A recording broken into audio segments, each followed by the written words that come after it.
ઝારખંડમાં એક વ્યક્તિના નામ આગળ ભગવાન લગાવવામાં આવે છે. જાણો છો કેમ? બ્રિટિશ રાજ દરમિયાન આદિવાસીઓ પર અત્યાચાર થતા હતા.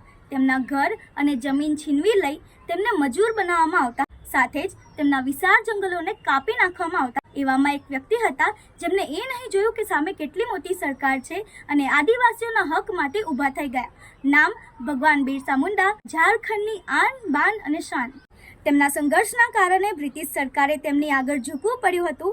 છોટા નાગપુર ટેનેન્સી એક્ટ જારી કરવામાં આવ્યો, જેના તહેત આદિવાસીઓની જમીન બિન આદિવાસીઓને ટ્રાન્સફર કરવામાં આવશે નહીં.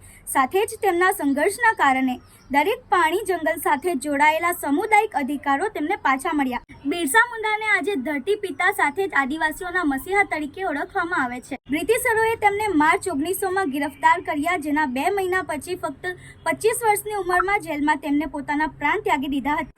આ એક કહાની છે જે તમને સામાન્ય પુસ્તકોમાં કે મૂવીઓમાં જોવા મળશે નહીં, પરંતુ ઝારખંડમાં જશો તો દરેક વ્યક્તિના દિલમાં છપાયેલી છે.